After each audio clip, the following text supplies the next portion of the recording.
এই দীপজ্যোতি তালুকদাৰ মোৰ লগত উপস্থিত আছে। দীপজ্যোতি তালুকদাৰে আপুনি মই যি কথা পাতোঁ সেই সমগ্ৰ কথা ওলোটাকৈ তেওঁ ক'ব।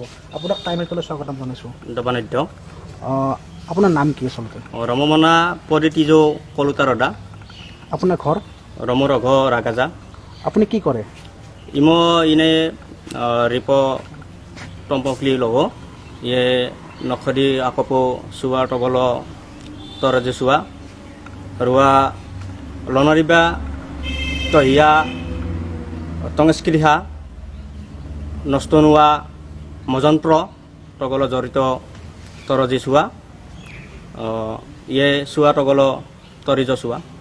আপুনি কি সৰুৰ পৰা কি কৰিছিল? ৰৰহুই পা ইমো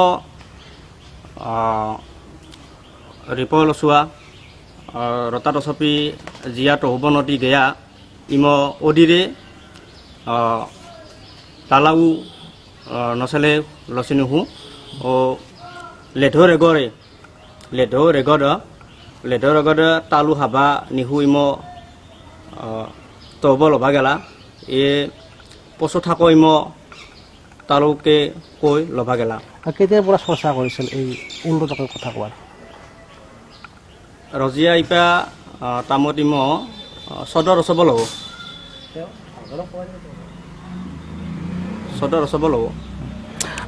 এয়া দেখিছে আচলতে তেওঁ যুৱকজনে মই যিসমূহ প্ৰশ্ন সুধিলোঁ সেই প্ৰশ্নসমূহৰ তেওঁ ওলোটা উত্তৰ দিলে। আৰু এইবাৰ তেওঁৰ যিসমূহ প্ৰশ্ন আমি সুধিছিলোঁ সেই প্ৰশ্নসমূহৰ শুদ্ধ উত্তৰ ল'ম তেওঁৰ পৰা। দাদা আপোনাৰ নাম কি? মোৰ নাম শ্ৰী দীপজ্যোতি তালুকদাৰ। আপোনাৰ ঘৰ? সজাগাৰা। আপুনি কিহৰ লগত জড়িত? মই আমাৰ ছাত্ৰ সন্থাৰ লগত জড়িত আছোঁ। আমাৰ দক্ষিণ-পূব আঞ্চলিক ছাত্ৰ সন্থাৰ শিক্ষা সম্পাদক আৰু নলবাৰী জিলাৰ সাহিত্য সাংস্কৃতিক অনুষ্ঠান প্ৰজন্মৰ লগত জড়িত আছোঁ।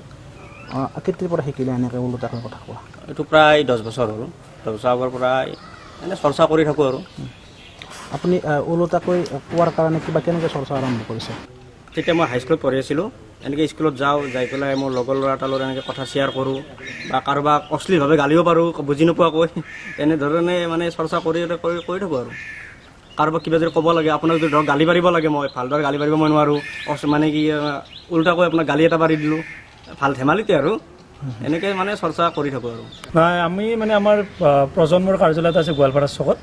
আমি তাতে গধূলি হওক ৰাতিপুৱা হওক আমাৰ বিভিন্ন কাম কাজ চলি থাকে আৰু সাংস্কৃতিকমূলক কাম, সাহিত্যমূলক কাম।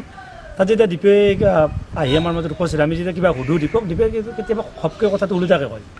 আমি বহুত সময় ভাবি থাকোঁ। প্ৰথম অৱস্থাত আমাৰ জটিল হৈছিল, পিছত আমি কথাখিনি আমি বুজি চাওঁ যে এইটো কথা আচলতে এনেকৈ গৈছে। পিছত কিন্তু এটা মানে মই অনন্য প্ৰতিভা বুলি এইকাৰণে ক'ব বিচাৰিছোঁ যে তেওঁ চব কথাখিনি মানে সৰুতে ওলোটাকৈ ক'ব পাৰে। আৰু এইটো তেওঁৰ এটা কলা, অনন্য প্ৰতিভা। আৰু এই প্ৰতিভা আজি টাইমেটৰ জৰিয়তে টাইমেটৰ দৰ্শকসকলে দেখিব, অসমৰ ৰাইজে দেখিব।